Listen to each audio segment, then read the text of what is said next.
In this episode, we are going to focus a little bit more on Kardzhali, and we are going to visit the church complex, the Assumption of Virgin Mary. Kardzhali is situated 260 kilometers southeast from Sofia, and it lies on both banks of Arda River. The population is about 45,000 inhabitants.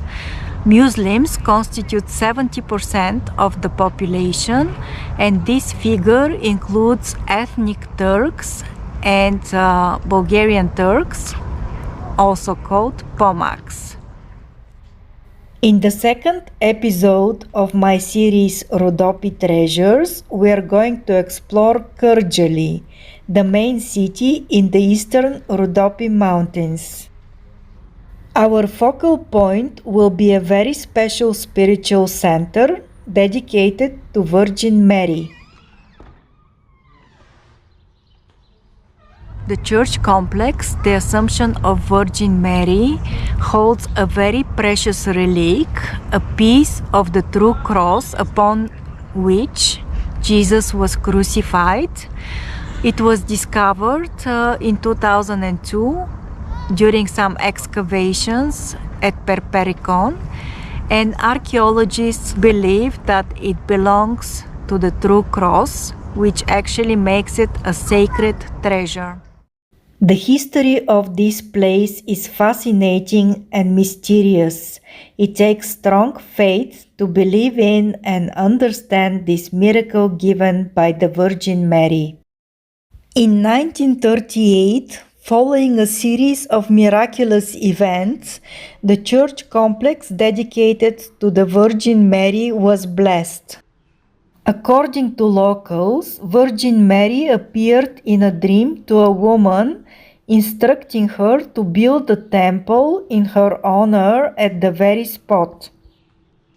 As confirmation, when they began digging the ground for the church, they discovered an icon of the Virgin Mary with Jesus.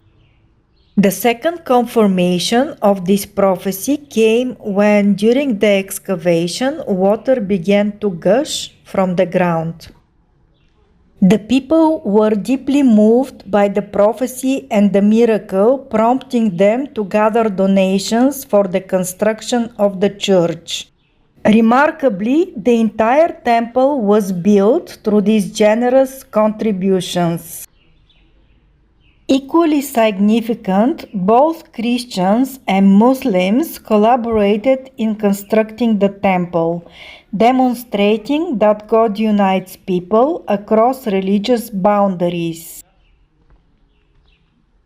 When discussing this monastery, it's essential to mention Father Saraev, who dedicated 30 years of service to this church complex.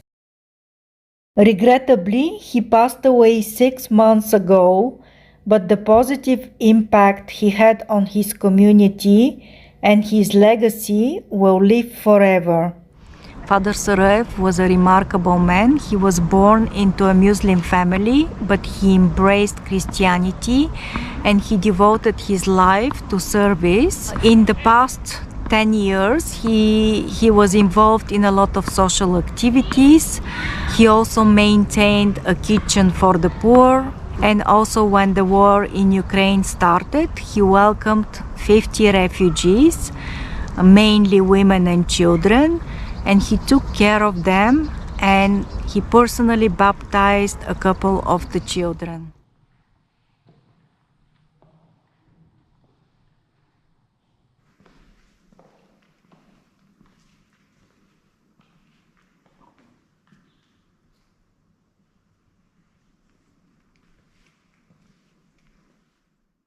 The relic of the true cross is housed within this small wooden box. Religious people often place t-shirts or other articles of clothing on top of the box to pray for healing.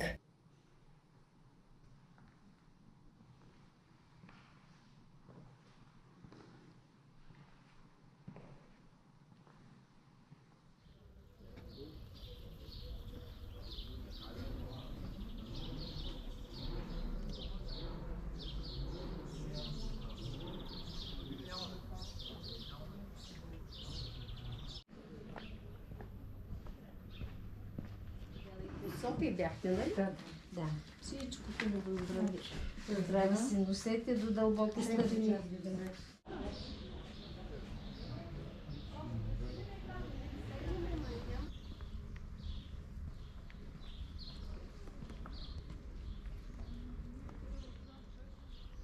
This charming building used to be the residence of Father Saraev. The church complex also features a Sunday school for religious education, a kitchen to support those in need, and a hotel section with 47 rooms.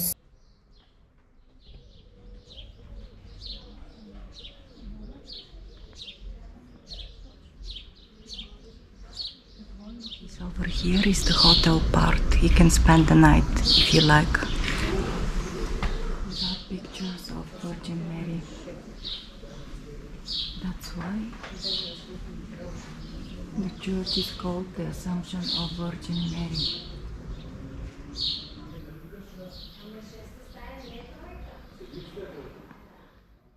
Kardzhali is going to be our host for the night, and we've checked into a spacious hotel, an old communist building that has been beautifully refurbished into a 3-star establishment.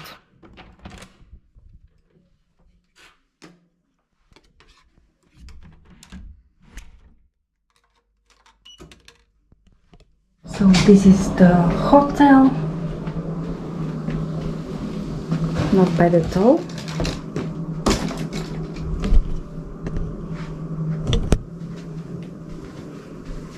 It's not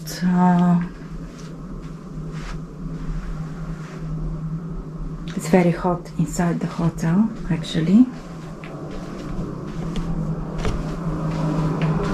This is the bathroom.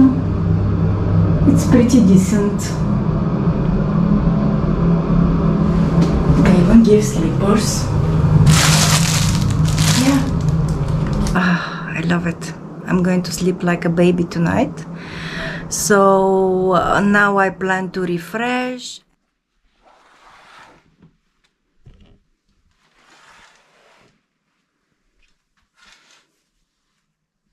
I'm pleasantly surprised that the hotel looks quite good, because I was expecting some old-fashioned hotel, but it's not bad. There are a few things which are not okay, like there is a bulb that doesn't work in the bathroom, but I worked in the hotel industry and I'm not gonna make a problem of it. So now I took a shower, I refreshed a little bit, and I'm about to go and explore the city a little bit, maybe grab something to eat, or I heard about another attraction which is nearby. It's like 7 kilometers away from here, but I'll ask at the reception if it's possible to go by transport. But the day is really hot, so I might not risk. Given the roasting heat, it seems the city center of Kardzhali has turned into a ghost town.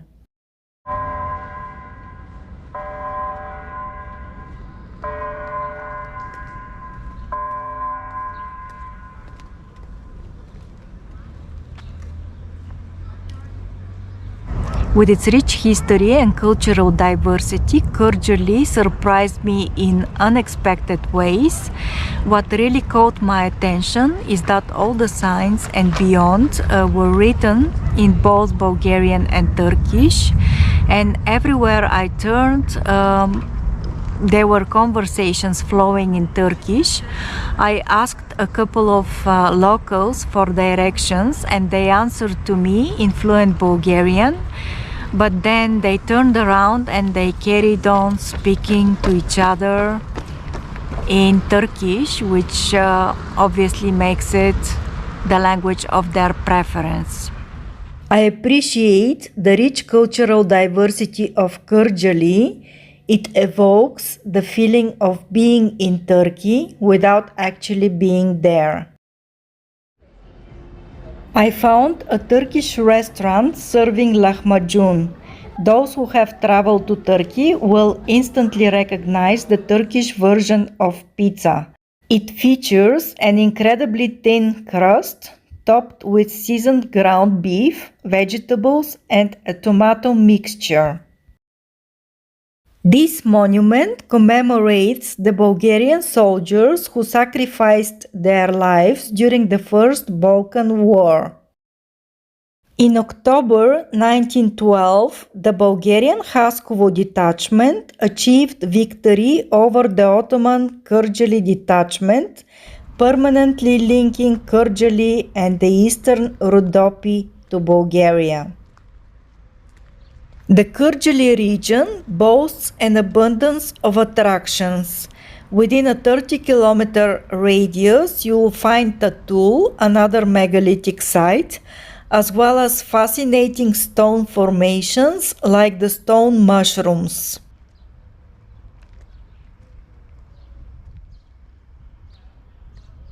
I look forward to returning and exploring the area in more detail.